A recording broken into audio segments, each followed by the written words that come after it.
Hey guys, welcome back to Pass Money. My name's Alex. That's Kirby over there. Today's topic we got is why your net worth or why net worth in general means nothing. So you hear these people where they're worth billions, millions of dollars, and we're going to explain why that means nothing at all. Okay, before I go on my tangent, my soapbox and stuff like that. So Alex, what are your views on net worth and things like that? The simplest way I could put it is to me, a net worth is like a scoreboard, I guess, as far as how much money you have, how many points you have, or whatever. But as far as like actually getting you through life, cash flow is what's going to get you through life. There's always going to be Right. bills, always going to be expenses. Unless you plan on liquidating your net worth to pay for that, just because you have a net worth of 10 million, if it's locked up in some mansion and, a big retirement fund, then, until you get to that age or you sell the mansion, it's not worth anything really. So I think cash flow is the most important to be able to actually sustain yourself or live that retire early lifestyle or millionaire lifestyle, basically. Right. And one thing I always find funny is somebody will say, "Oh, I have a house, a vacation home, and it's worth $1 million." Okay, and then let's just say they don't have a job, and then of course the next question is, all right, so how much money is that producing you? Nothing, but I can refi. You need a job or a source of income to refi. Just because you have a house, just because you have this net worth and you don't have any cash flow to pay it back, then they're not going to give it. They're not going to give you the refi to get those funds or tap into those funds that's there. And that's a big thing that you see in the media that it misconstrues people when people say, "Oh, there's so much equity built up in houses." So if this pending recession does come to fruition, those people that don't have no jobs, they can't tap into the equity. They're just stuck. They can't go and pull money out because the lender is going to say, "Well, how are you going to pay us back?" If you don't have a job that can cover that, and then a lot of these people have mortgages in the 2 and 3%, they refi to take money out, their interest rate is going to be at 5 and 6%. So the thing that they was trying to fix, which is get their monthly bills lower, will actually rise higher if they was have the ability to refi and take cash out. Yeah, if they still keep a job, let's say husband and wife, and then the lender still gives them money, it'll tide them over for a shorter period of time, but it doesn't fix the problem. The problem is their outgo is more than the income. And then when they refi at a higher rate, their outgo goes higher, but the income, depending on how deep this recession goes, will could possibly go lower. So it puts them in a worse situation. So it leaves people who have this quote unquote equity in their home to either foreclose, short sale, or they have to sell their property.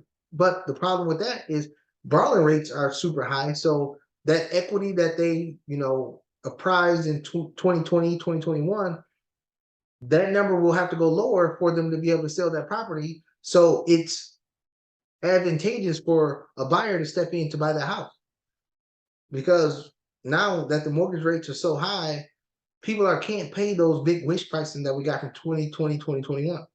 So that's the dynamic that goes in there with that.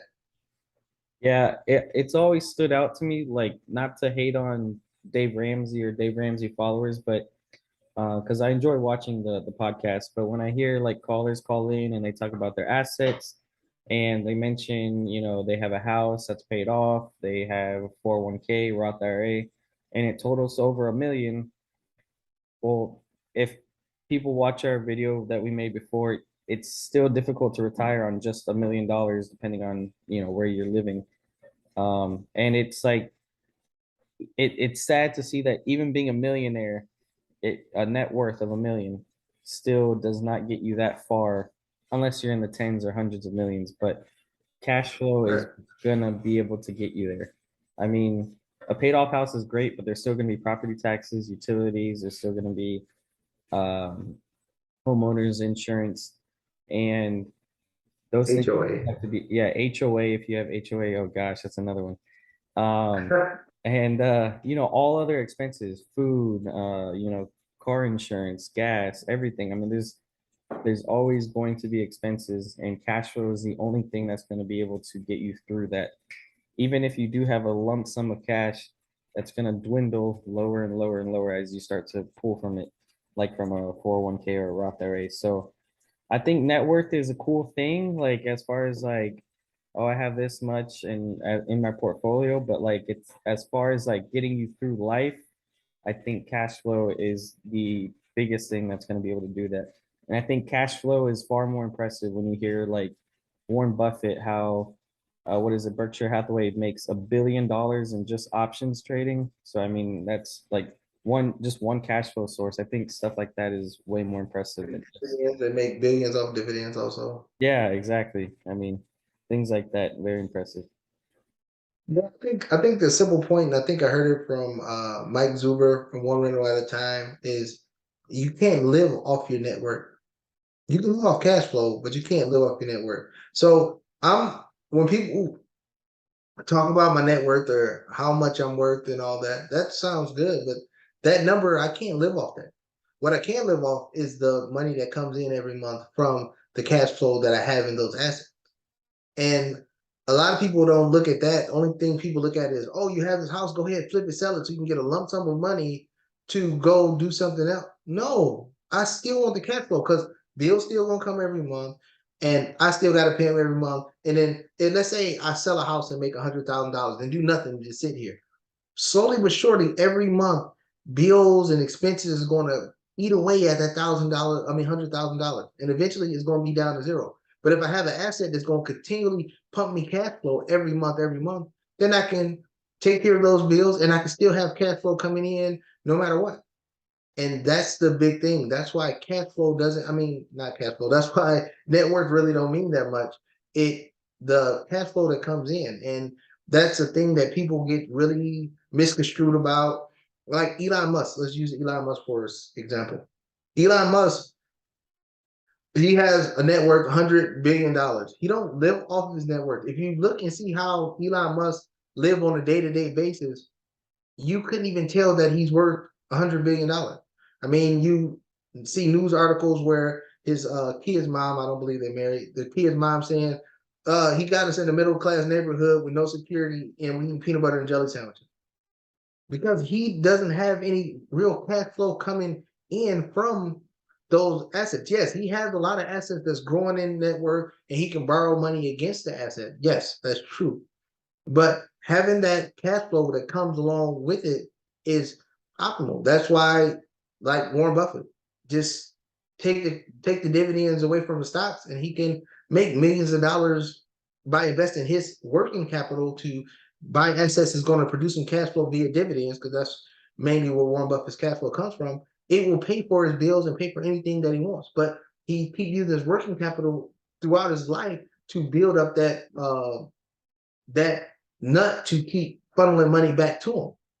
And then now he makes more money from his cash flow than he do working his 9 to 5 job at Berkshire Hathaway.